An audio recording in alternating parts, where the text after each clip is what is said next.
No! No! No! No! Well met, nephew. I dare say he looks just like his photo. Everybody knows. Darren doesn't have silver hair. What do you mean? You went full retard, man. Who wants to be the one to tell her? Who wants to tell her what game does he play? I don't know. It goes a little something like this. Do you get it? Now go to this scene. Who is she worried about offending in this scene? She says she cannot raise those up who are not born from noble troth. So who is she worried about offending now? Is it the peasants? Is it the common folk? No. She's worried about offending the nobility she just offended. Like drastically. She robbed them and fed them rats. And now she's telling Corlys, her right-hand man who has sacrificed everything, I cannot offend the nobility.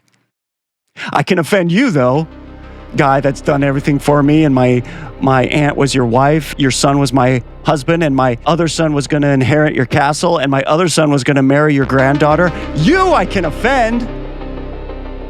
Fuck you. Fuck you. Fuck you.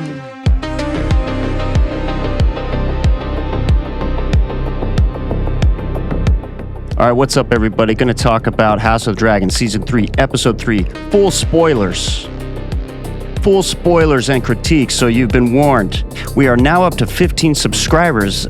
And, guys, this is only Episode 14. I was trying to keep these perfectly in sync with the amount of subscribers I get. Can we slow down, please? I can't keep up. I can't keep up. I kid. Thanks for hanging out, everybody, and welcome. Let's get into it. All right, we cold open with flamboyant Daemon here. Look at that pose. Away with you, good sir. Off with you now. He's treating with Ormond Hightower. Now, Ormond has got the best looking armor in the game. That's it right there. I mean, just look at this. So cool. Definitely the best set I've seen in any of the series that they've done. Big fan of his set. This is why I like the show. This is what suckers me into the show, is this caliber of fantasy. This attention to detail and aesthetic, and the way they put it all together, man. It's incredible. It looks great. It's why I like to have it on the background, why I get suckered into the show, because I'm desperate for a fantasy show to reach this level of appreciation. And so far, really only Game of Thrones is the one to have done it. There have been others that have tried and frankly crashed and burned. I mean, if you look at Rings of Power, that was the most expensive show. And it looked like garbage still. So, yeah, it's pretty tough to do. And everything's for the aesthetic and vibe of Westeros, this whole world. It's all coming together so nicely. I just wish the writing would live up to what we're being presented with here visually. Because it's not. Because we're going to break down this first scene. And there's all kinds of issues with this first moment here. Ormond surrenders to Daemon. Daemon has 3 dragons, as you can see here. And I must say, I was just doing it to make sure the copyright's okay, but this looks so fucking cool in black and white. Look at this. This is amazing. Imagine watching the show like this. I would be so into this. Ormond surrenders, but before and there's a look at his Velaryon steel sword, barely. I don't know what it's called, but I know he has one. Before he leaves, Daemon asks for Daeron, the rider of the blue dragon that's hanging out in the army over here. So we've seen the dragon in a few other episodes as well, just kind of hanging out. And now this silver-haired boy comes walking out, and we are to assume this is Darren. So they walk out this silver-haired boy. Daemon accepts him, but there's a humongous oversight happening here on Daemon's end. Something that is well established in season 1 of Game of Thrones. Lest we forget the reason Ned Stark lost his head. Why did Ned Stark lose his head? Huh, class? Can anyone remind me why Ned Stark was beheaded? Because he went into the records where the details of each person of a noble house is recorded and detailed, whose children is who, and the color of their hair. He finds out that Joffrey is golden-haired or whatever, just like the rest of the Lannisters. And it's not really adding up with a bunch of other clues that he puts together. And this is the big moment. He tries to make his move, gets caught, and because he's discovered the secret, he's dead. That Joffrey is not the son of Robert Baratheon. So, you're telling me someone said, hey, Daemon, go fetch the boy. You're just, well, I understand maybe why Daemon did it to show strength with the dragons, but he didn't bother to inquire. Hey, maybe his mom is a prisoner right now in the fucking castle. Maybe you ask her what her son looks like before you go and try and sift him out of an entire army that is your enemy. If you're not going to look at the book where they probably detailed everyone's color of hair, and I don't know when that chronicle started, but it seemed to go back pretty far when Ned was looking at it. Seems like they would have something at least similar.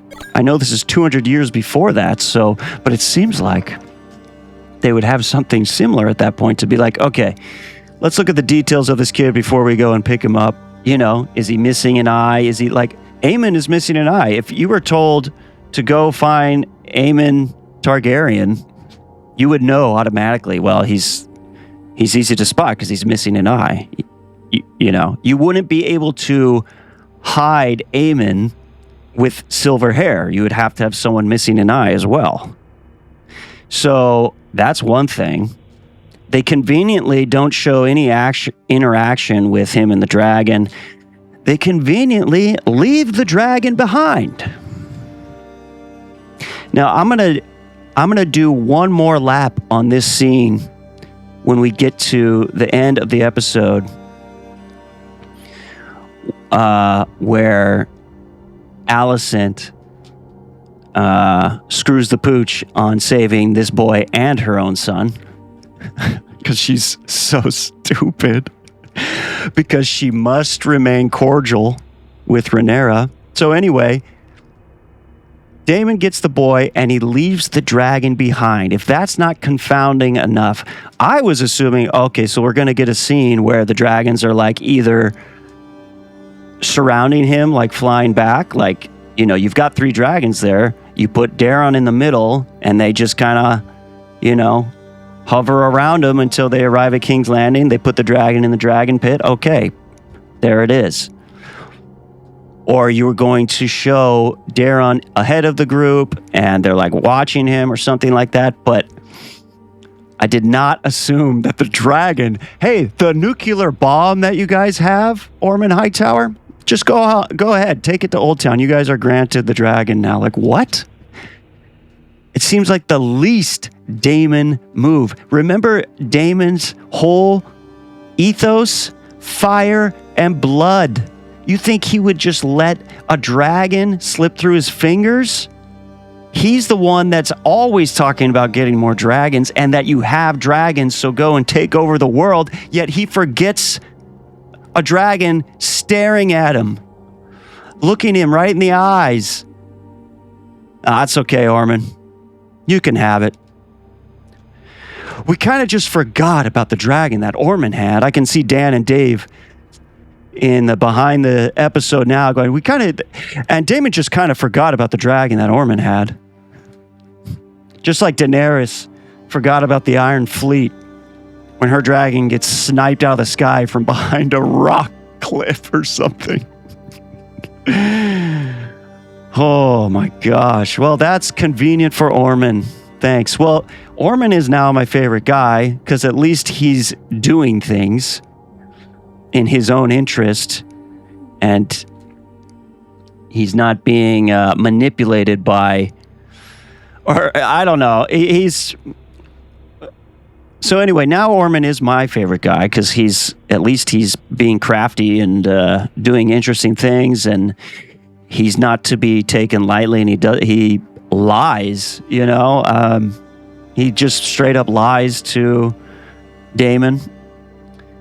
Because what does it even matter? You're enemies, so what?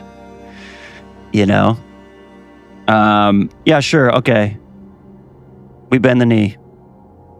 See you later, and live to fight another day, basically. Okay, so that rant over. Again, I'm going to loop back in on that because you'll understand why later, because it really boggles your mind, this whole opening scene at a certain point. But the episode is basically about Rhaenyra and her struggles. And it's just a day in the life of the queen, and she gets her period, and everything's tough. Everyone's asking things of her. And yada, yada, yada. It's just a bunch. Honestly, although I still like Emma Darcy, I still think she performs everything brilliantly. It's a lot of dribble that is attempting to set up things, but then there's a lot of scenes that just kind of pull you out of it because they don't make any sense. Okay, yeah, there's a lot of problems. Okay, that's what you need to understand about this episode. They've taken over, and a lot of people need help. There's no food. There's no gold. So there's no Black Council anymore because she fired them for giving her advice, which is the whole point of the council. Like, they recommended you don't trust your enemy and fly directly into King's Landing where scorpions are sitting perched on towers ready to snipe your dragon. They recommended don't do that. And you're like, you're fired because you don't have ultimate faith in our enemy like I do. You don't know her like I do. We were childhood friends, and that bond's bigger than anything. She offered to sacrifice her son for this. For me. Right?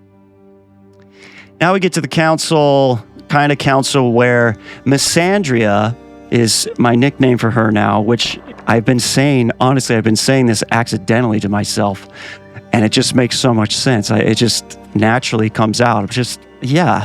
I thought her name was Missandria for a while.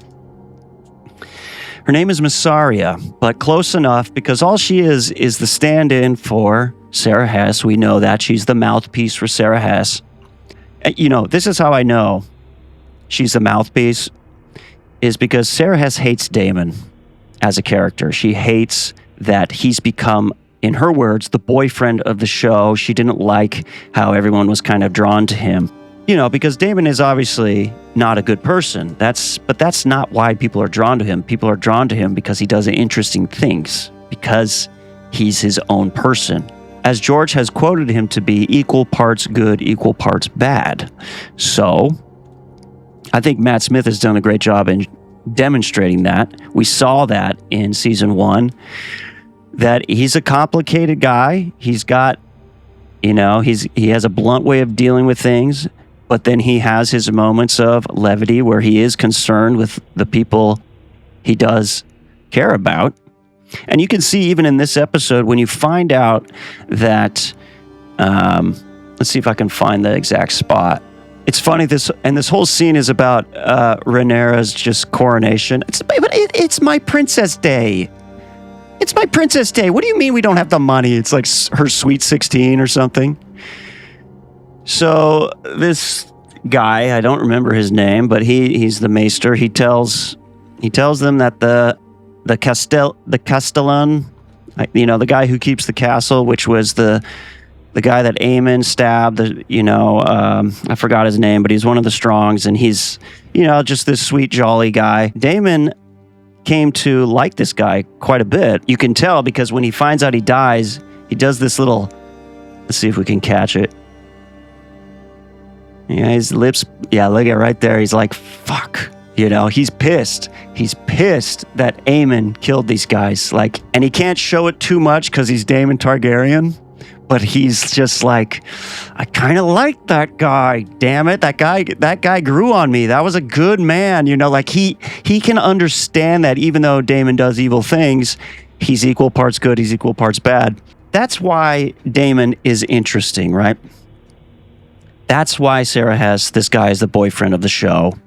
And I assume she wrote this, so she understands. But she also wrote in a little takedown of Daemon as well, which is, it becomes more and more obvious that Missandria is here to really take Daemon down a peg.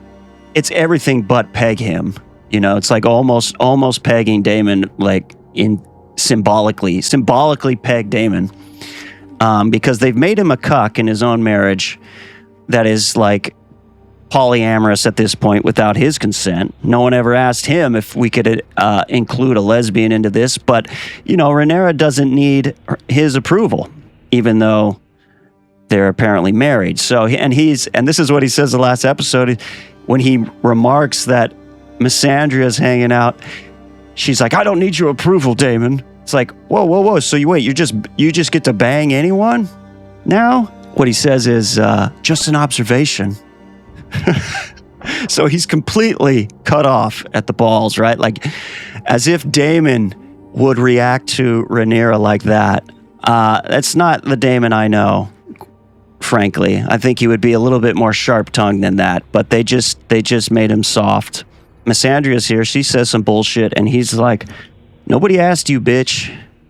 And Rhaenyra's like, well, she's my mistress of whispers now, and it's like this girls supporting girls scenario, which is what we see after this when she arrives at, let's skip over some of the other parts.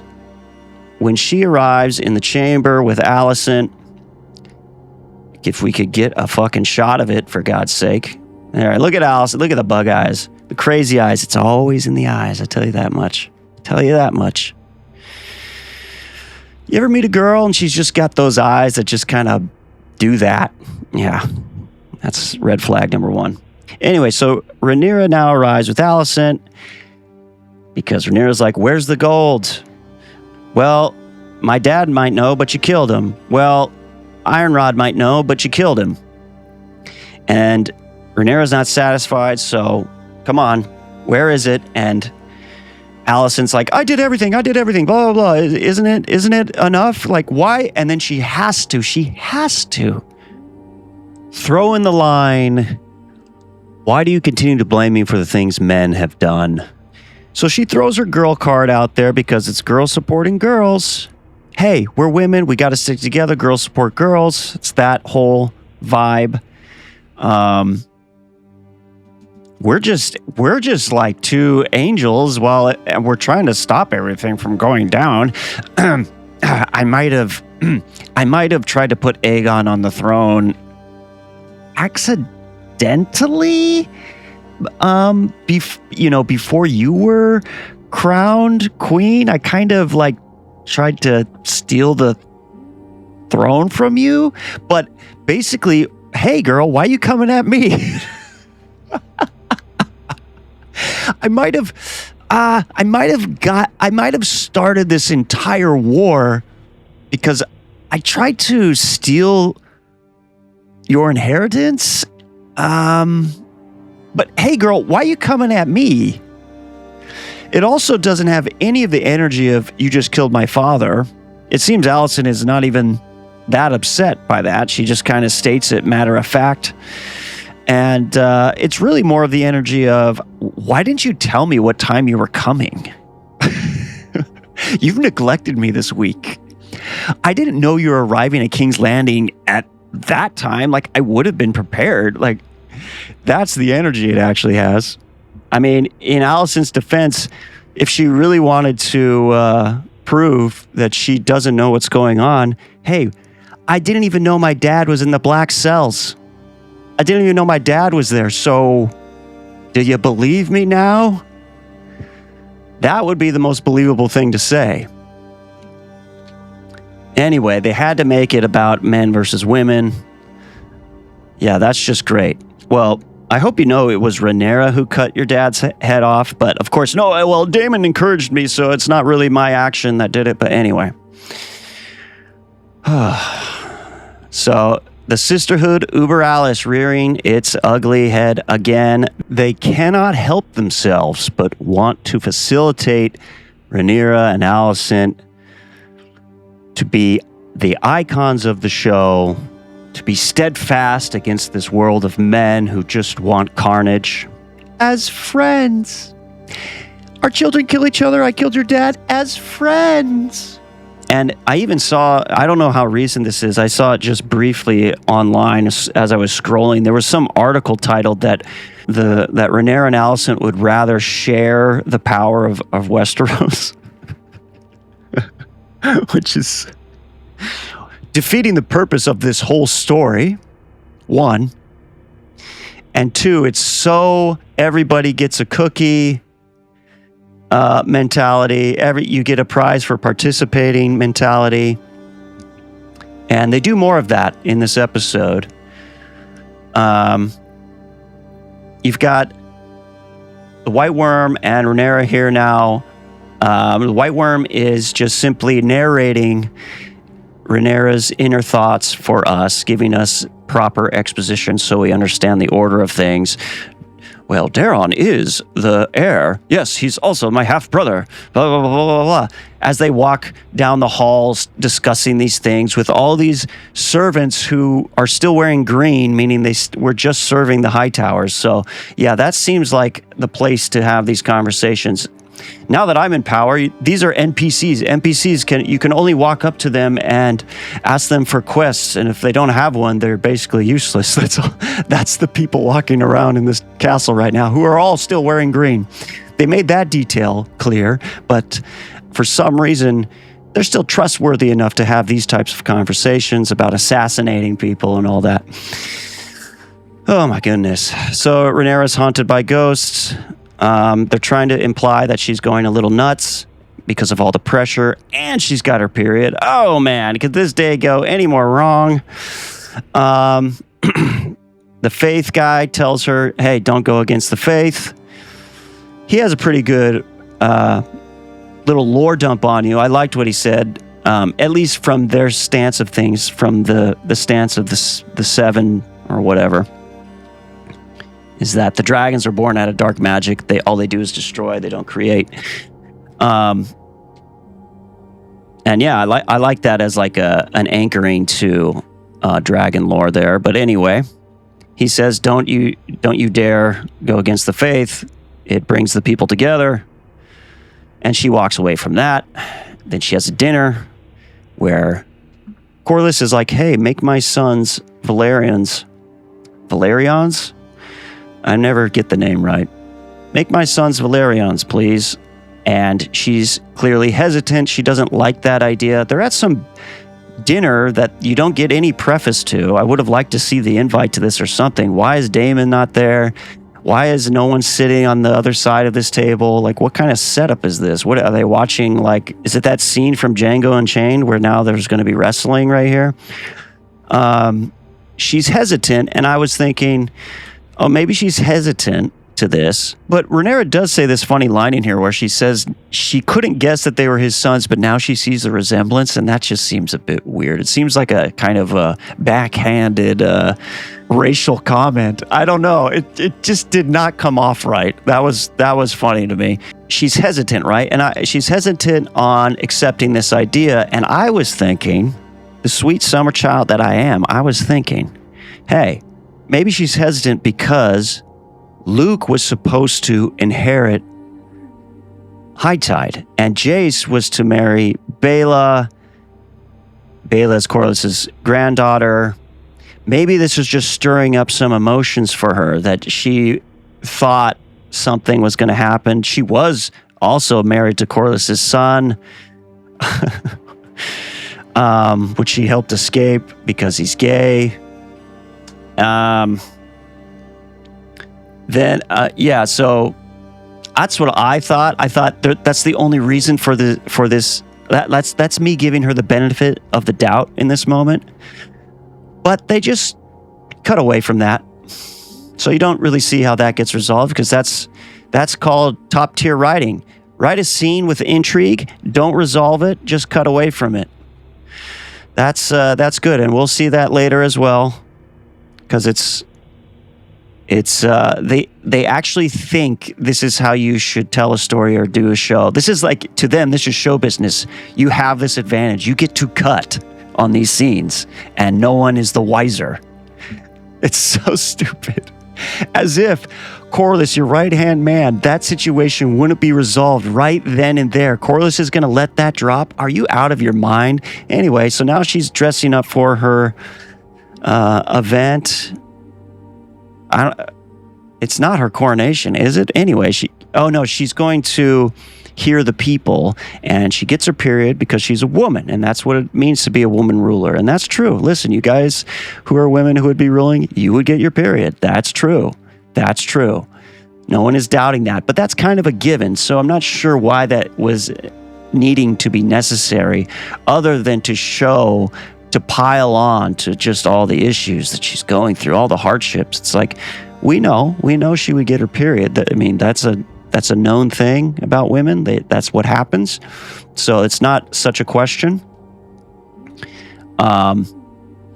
Sylvie comes up and she says, "The rich. It was the rich," which is the vernacular of the time. It was the rich. She says very plainly, by the way. They really hover in that moment for you because they want you to hear that. It was the rich, the noble lords. Oh, is that who the rich are? Yeah, you wouldn't say the rich. Sarah Hess wrote this line to signal to our own reality. God, they can't help themselves. They can't write past their own nose. That's the issue. They cannot abstract themselves from their own reality to create something new. They can't write past their own nose. This happens in the real world, so I'm not creative enough to make up something else. Let it be the reason that it happens in this world too. Now, of course, we need some amount of realism, but just the way that this was worded was ridiculous. It was the rich. Oh my God. Oh my God, it was the rich. Yes, eat the rich. Yes, we know. Boring. So they want you to know that the rich are evil, as usual. So that's the most important moment from that. Even if they wanted to say that, I mean, there's a compelling argument to be made. The nobility started to hoard up everything. Yeah, that's probably what they would do. Just this, what they're trying to set up here. You'll understand how none of it will amount to anything in the end. It's a snake eating its own tail. Now we're at the polyamorous meeting with the grandpa present. And that's all this is a triangle of Damon and Missandria speaking, where Missandria gets the last word in on Damon, of course, because she's here to peg Damon. And what's funny is that the whole energy, when you go back to the Sarah Hess thing about the boyfriend comment, how Damon's the boyfriend of the show, well, it does give this energy that, in a way, it's like Sarah Hess is thinking, well, since I am kind of the white worm is my self-insert, I kind of banged Damon, like, kind of vicariously, but I did. I banged the guy that everyone likes, and I'm here to tell you he's not that cool. Okay, he couldn't even keep it up. You remember that episode? He got soft when he was banging me, so he's really not the alpha male you think he is. And it's giving that energy of a girl that, even though she agreed to, she thought she was going to be Damon's wife or something at a certain point or whatever, And so she got played, she got burned, and now she's bitter as hell, and she just fixates on him. Meanwhile, the energy of Damon's like, you think I'm thinking of you? Like, I've had 2 wives, I've got a bunch of kids. Like, I don't think about you. Like, that's the whole complete vibe of it. Anyway, they exchange some words. She gets the last little remark in where she says, I've earned my seat at this table, though I was not born to it, which we know, for starters, is Sarah Hess literally speaking through the show about being a writer on the show. Okay? It's pretty obvious. And it's also this concept against a typical foe of modern media, which is the white male, who are all just endowed with unearned riches and pride and positions of power. And you know it's about that because it's always about that in Hollywood. It's what they yap about constantly. I've never heard a female in Hollywood complain about any other demographic, quite frankly. It's as much a jab against that as it is against Damon. She shoots, she scores. She goes for the full hat trick this episode, where she gets her jab in on men as a whole, she gets her jab in on the rich, and she gets her jab in on those born with privilege, which is a particular color that people like to say. So, full hat trick for Sarah Hess this episode. But it's absolutely laughable to sit across the table from Damon and claim that he was only born into his position and hasn't earned anything. Yes, Damon was born into the privilege of his house. That's why he's able to, I don't know, storm the beach that the Triarchy has fortified and go obliterate their leader. Yeah, you got that one on file? I think he did that on his own, basically. How about when he cut off the head of Velaryon when he embarrassed Rhaenyra? How about when he took Harrenhal by himself and fortified armies there, gathered the people of the Riverlands and now the Northmen to serve Rhaenyra? How about when he had children with Rhaenyra and from his previous marriage, where 2 children are now dragon riders? How about that? I'm sorry, what were you doing? Oh yeah, Damon put you in a cell and then his wife took you out of it. Really, a real earned position you've got there. Totally earned. Totally earned after you sold this person out or this person out, whoever you had to sell out to get where you're going, however much you needed to sell your body for. Yeah, really earned. Really earned. You deserve to be equals with Corlys and Daemon Targaryen at this table because you kissed his wife. Because you kissed his wife and you say things like, oh, you're really feeling it, aren't you? Yeah, what was the last thing you did? Oh, yeah. When Damon was out conquering literally everything, what were you doing? Oh, yeah, you were in his wife's chambers making out with her, telling her about her feelings and what she's thinking all the time. Yeah. What an earned position you've got yourself into. So pathetic, so twisted. The wrong message from the wrong character to the wrong character. The whole thing doesn't add up at all. And the fact that she's sitting next to Corlys is ridiculous. The accomplished man that Corlys is sitting next to this woman who made her living selling people out in the gutters along with her own body. Yeah, okay. Earned, right. I'll note that. You earned it. It's just so pathetic, fake, forced insertion of this character for the sake of Sarah Hess to have a mouthpiece. That's all it is, to diminish Daemon. That's all she's here for. That's why they're in a polyamorous relationship now that Daemon didn't even consent to. If you guys want to get technical with that bullshit. He didn't consent. How is this cool? But she doesn't need his approval, so okay. Now she knights the guys. She decides to have a banquet like her father, and then she knights the guys where she snubs Adam, and she says he's Adam of Hull instead of Velaryon. This will piss off Corlys later. Let's see. Yep. We get the Hammer guy. I can't remember his... Hugh the Hammer, giving us exposition on where his wife is, because that's going to come up later. Thank you, Hugh the Hammer, for that name drop of a very specific town. Rhaenyra's in the thick of it. She's so upset.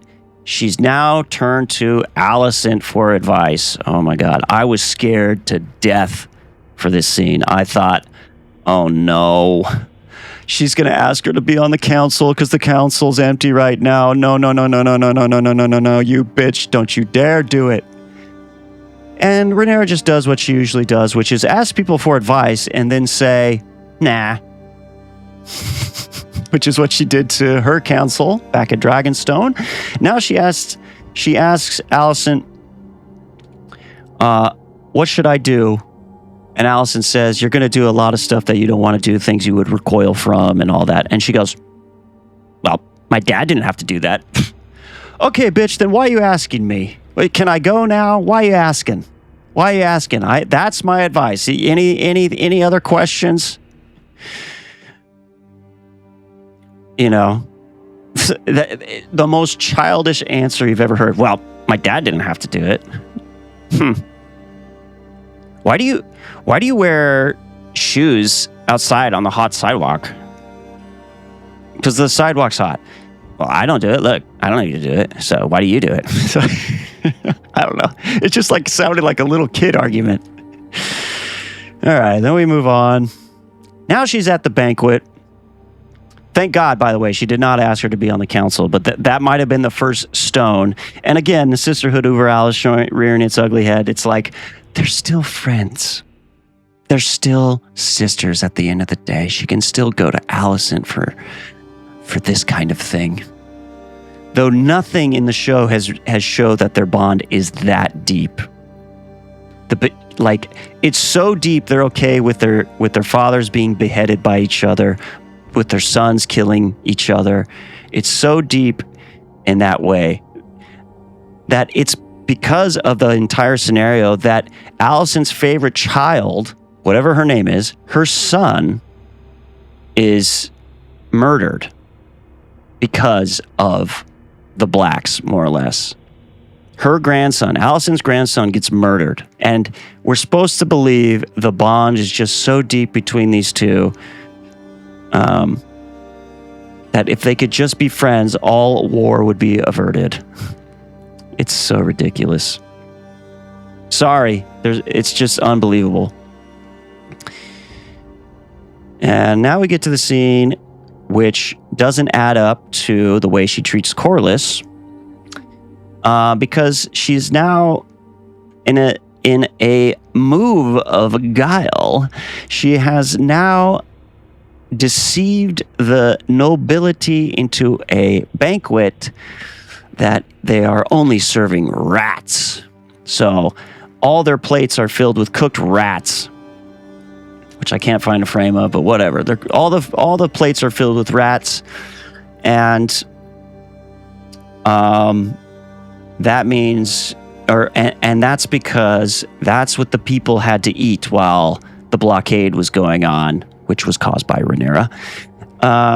And so she's like, how dare you take all the stuff? The people needed you, even though I caused the blockade. But the people needed you when I caused the blockade. Where all the people needed you. Oh, yeah, that was me. But now I'm holding you to account for that thing I did. Wow. Talk about avoiding accountability. Okay. Yes, these people took matters into their own hands. They increased their stockpiles. Yes, it was a selfish move. But hey, that's what they're going to do. It's a dog-eat-dog world out there. And when you create the problems in which the poor are fighting over scraps, Rhaenyra, what do you think the rich are going to do? Go down into the streets with them? It's just a childish way of thinking. So she feeds them rats to teach them a lesson, when really that's all she should be eating. Quite frankly, that's all she should be eating. She's the one who caused the blockade. When in reality, what she should be doing is acknowledging her part in this and working with these people to restore the city back to a livable state. That's what she should be doing. If she was a good ruler, she would do that. Otto Hightower would have understood that. She cut his head off. And so she says she's going to take all their stuff. So as they're at the dinner, her men are raiding the storehouses, and she tells them to have a duty. I mean, the hypocrisy is insane. That these people have any, that Rhaenyra and Alicent have any respect to duty. They are doing whatever they can, just like the nobility are. They're taking every measure, every risk. So she spurns the nobility, and she runs into a guy that looks pretty interesting. He's from a Harry Potter movie. He seems clever. I hope he does interesting things. That's all I can hope for. When a new character shows up, please be interesting. Daemon tells her this is just a gesture. It's not going to last long. At least they acknowledge that, you know. In this, and what I mean is gathering all the food and distributing it among the people, because everybody gets a cookie. It's that type of thing again. But it's just a gesture. It can't last long. Yep, we understand. Daemon's like, be fire and blood, please. And she's like, no, my father. And he's like, your father wasn't a leader. Blah, blah, blah. You got to kill this boy. That's his last line. Kill the boy. And then we're back to the White Worm narrating Rhaenyra's inner thoughts, telling the audience things like, you have buried your grief. Oh, did she? We couldn't infer that or read that. You know, give a little credit to Emma Darcy. She does the emotional things very well. She has a lot of nuance in that face, and to think that we've forgotten, that she's forgotten about her children dead, you've buried your grief. Thanks for spelling that out for us. And then they go and they do this like handout scene with no Queen's Guard, no one guarding her. She's just became the new ruler. God forbid there's even one loyalist in this crowd. There was one gold cloak, but she's out here with one person that probably shouldn't be seen out in public due to her station, that of which is Missander of secrets, of whispers. Master of whispers. Or really just Daemon's peg. Like that's all she's really here for. She's Daemon's peg. I mean, that'd be a good subtitle to some story, some Fire and Blood story. The Legend of Daemon's Peg. So that's what she's here for. You've got the Mistress of Whispers, the person who's supposed to be dealing in secret and shadows, out here handing baskets of food to people. All right. That seems like a good way to get her exposed. You don't really want people to know that's who is handling all the secrets, right? Okay. Now we get to probably one of the better scenes, if not the best scene, where Corlys calls out Rhaenyra for her hypocrisy. She did not knight Adam of Velaryon. This pisses him off to no end. He can't stand for it because it is ridiculous. And if the thing is, the writers are making this seem like it's just a matter of circumstance for Rhaenyra, but if you try to transport yourself into that world, even Rhaenyra would understand that I cannot be this stupid. The writers are making her that stupid, but if Rhaenyra actually existed and she had these thoughts, she'd be like, no, that's ridiculous. I can't be that dumb. I cannot turn down this request from one of the strongest allies I have, who's done the most, who's sacrificed literally his entire house for my cause. I can't turn him down in this regard. And what does she turn him down for? Let's see. She tells him it's a matter of legitimacy, which is insane, obviously. So the writers must want you to think she's lost her mind if she cannot see what's right in front of her. I mean, that's the only way I can see it. So she says, I cannot in this moment be seen to raise up those born outside of noble troth. That is so rich coming from Rhaenyra, right? And this is why Corlys can't contain himself. Because even the writers know if they're trying to make this a matter of circumstance, they know that no one would stand for this. This is crazy. And that Rhaenyra is not stupid. It's just like she's trying to juggle so many things, and even her period, all in the same day. Gosh, what a day in the life of. The balls are not in her court right now, and that's just a fact, okay? The balls are not in her court. And so this pisses Corlys off, and he goes on to remark and scream that your sons were bastards. What the fuck are you talking about? And this whole, and lest we forget, this whole war is because of these bastards. That's the whole problem. Remember? So it's just insane.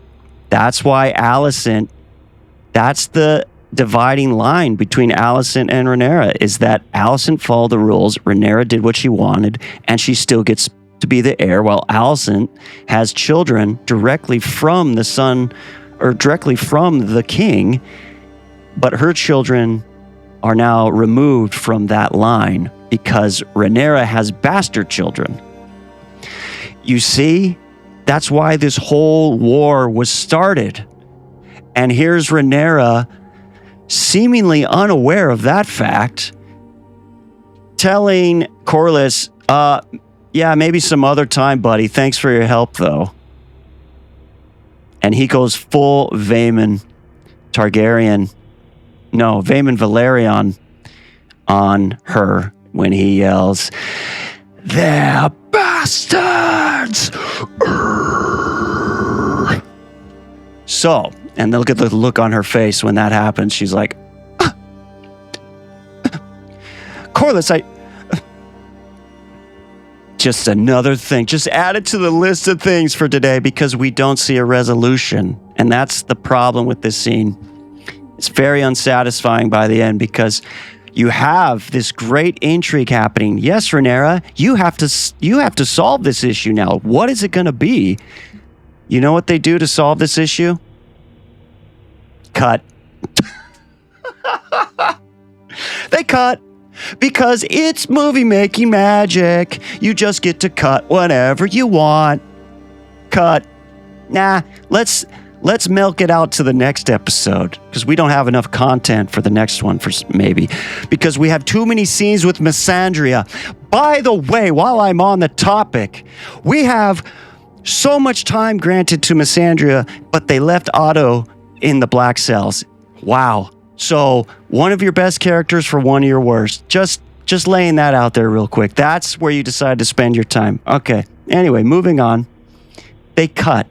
You know what's satisfying about Vaemon Velaryon's scene where Daemon cuts the top off of his head and says he can keep his tongue after he calls the children bastards? That's how you top off a scene, quite literally. Quite literally, pun intended. That's how you cap it off. Okay? You know why? Because that moves the pieces forward. This does nothing but dilly-dally. We're just twiddling our thumbs like, oh, wonder when that's going to be resolved. They were just having the conversation, but I guess she just turned and walked away. She just turned and walked away from the hand of the queen. And when I say the balls aren't in her court, I mean this. She has no balls in either direction. She's feckless. In terms of hierarchy, Corlys has crossed the line, and yet not even the hand of the queen is removed. The sigil, the hand of the king's sigil is removed. Not even that is removed. Forget about his tongue. She can't even take a pin off his chest or anything, some kind of action to show that he's crossed the line. She just walks away. So she's making no moves in both directions.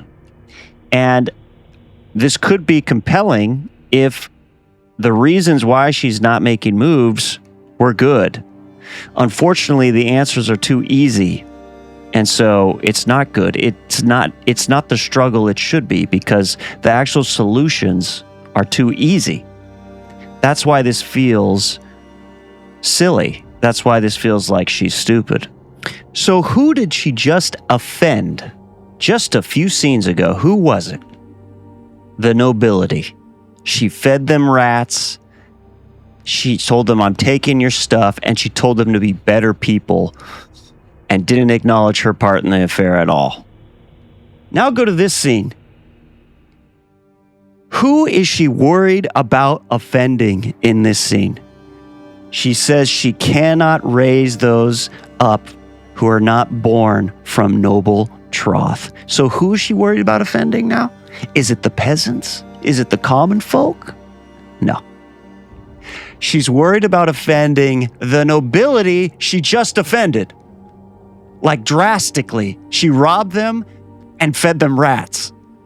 And now she's telling Corlys, her right-hand man who has sacrificed everything, I cannot offend the nobility. I can offend you, though, guy that's done everything for me, and my aunt was your wife, and your son was my husband, and my other son was going to inherit your castle, and my other son was going to marry your granddaughter. You I can offend. Fuck you, Rhaenyra. Unbelievable. Unbelievable oversight writing. Very thorough. Very thorough, Sarah. Gotta love it. Gotta love it, because it really gets a good rant out of me. Oh, we just forgot about the Iron Fleet. Once again, we forgot about the Iron Fleet. Now we're forgetting about Corlys's fleet. Oh, man, what a trip. What a trip. And then they cut from the scene to cap it off. Unreal. No, it's crazy. That's just crazy. Now, we're going to loop back in on the opening scene very soon here. Rhaenyra says, hey, Alicent, I've got your son here. I've had him here for 2 days. I'm going to let you see him, but I'm sending him to the wall instead of executing him. That's her, again. They must remain cordial with each other. They cannot really be enemies. They're always just like frenemies. They're just frenemies, frenemy sisters. They're not really enemies. They both know that what they're up against, and it's not really them, it's everyone else. Oh my God. And guess what? Guess what we find out, right? We find out that this boy is not Daeron Targaryen. He's a imposter. He's an imposter who had his hair. Now pay attention. Pay attention. He had his hair blenched, right? Colored here. They say blenched. I guess it's an old word for meaning bleached. Taking the color out. And Alicent is invited into the room. And what does Alicent do immediately? She gives a little, let's see if we could catch her face. No.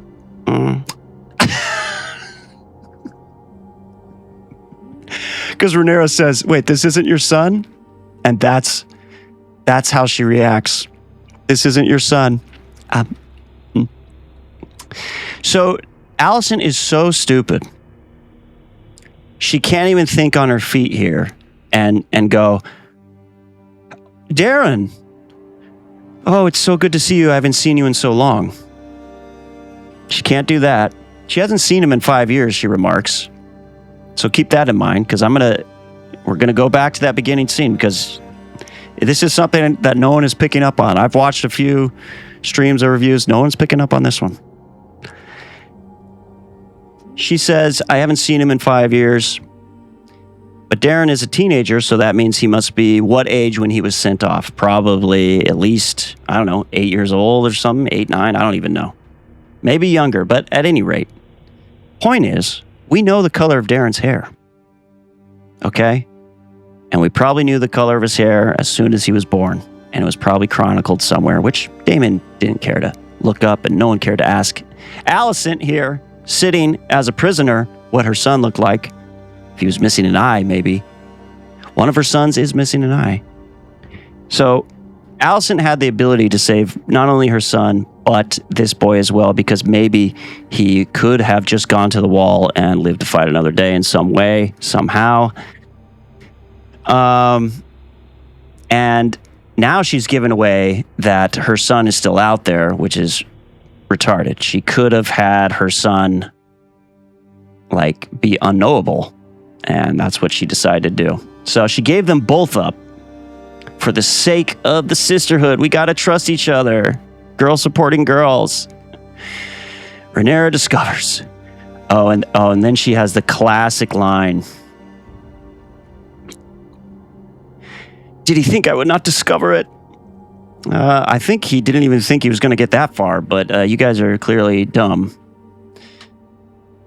Because you also left him with the dragon, remember? He was like, man, these people are stupid. That's probably what Ormond was thinking. And now she's looking at his hair, and she has the greatest question in all of... There it is. The greatest question in all the series of every single one of them. Who wants to be the one to tell her? Who wants to tell her? What game does he play? I don't know. It goes a little something like this. Do you get it? He plays the Game of Thrones, you goofball, you dodo brain. How did they let this line go? I don't know. He's playing the Game of Thrones, that whole story you're involved in. Who wants to be the one to tell her? Cersei? Can we get Cersei in here and say, when you play the Game of Thrones, you win or you die? Anyway. What game does he play? All right, now let's really think about the opening scene. Okay? Let's really think about this here. Because this guy, how does he know? How does Ormond Hightower know that no one knows what Darren Targaryen looks like? How does he know that everyone rather thinks that Darren Targaryen has, quote unquote, bleached hair, has silver hair? How does he know that everyone else thinks he has silver hair? Again, this would have been chronicled. This would have been written down somewhere. People would have known this is a son of royalty, a son of the king. So, how does Ormond think this is going to work? He can't possibly think this is going to work. This is a Hail Mary pass. He's probably shocked into disbelief that this worked. And actually, it doesn't make him look that smart, unfortunately, because if he was smart, he would say, Darren has auburn red hair like Alicent.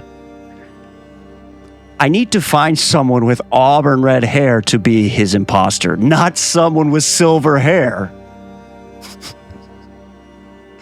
And I looked into it. This doesn't happen in the books, of course, because George would not be so unthorough in writing these scenes like this.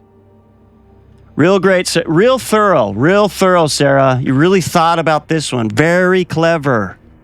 So Ormond knows that everyone thinks Darren Targaryen has silver hair, so he finds a boy to bleach his hair instead of finding a boy with auburn red hair to match Darren's actual look, which would be documented somewhere, which Daemon didn't bother to look into before he left on his dragon to pick him up and then leave a dragon, aka a nuclear bomb, with the army of their enemies.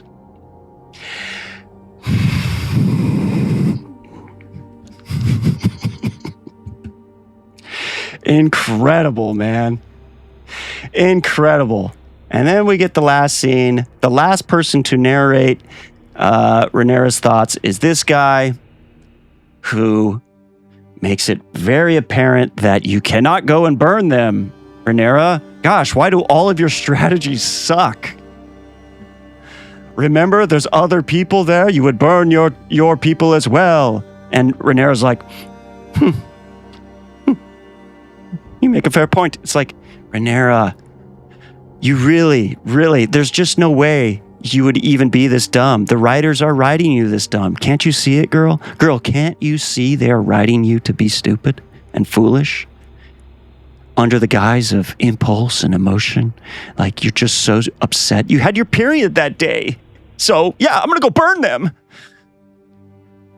Take a breath. Think about the words that come out of your mouth.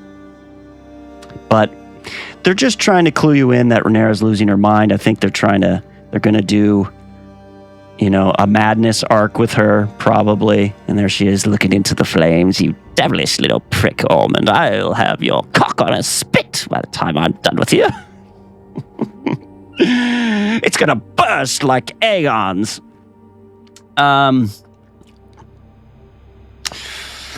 Okay, so that's the end of the episode. Let's see. Any other issues? Anything else I could fit into this? It's supposed to be. I thought this was going to be shorter because I'm just doing one episode, and look at me. There's just so much. So that's what happened. I was also thinking because if you look at Daemon now. This is just a little side note, but if you see look at Daemon's, like, he's pretty thick up in here now. And I wonder, I do not put it past the writers because it would totally be someone like Sarah Hess would want accomplished, and she is an executive producer on the show. Remember how I said they're never going to make Rhaenyra fat because that shines a poor light on Rhaenyra? And they can't have that. She needs to remain an icon for the show. I think they're going to transfer that idea to Daemon. I think he's just getting more and more plump. He's getting more and more plump. All right, so I think that's it. That's all I can say. That's all I got. I'm pretty winded after that. Like, share, subscribe, leave a comment. Tell me what you think. Tell me what you think of the rant. Hey, did I make some good points? Do you disagree? That's okay. But, let me know if you feel so inclined. Thanks to all 15 of you. Let's go. So all the best. That's all I can say. Bye.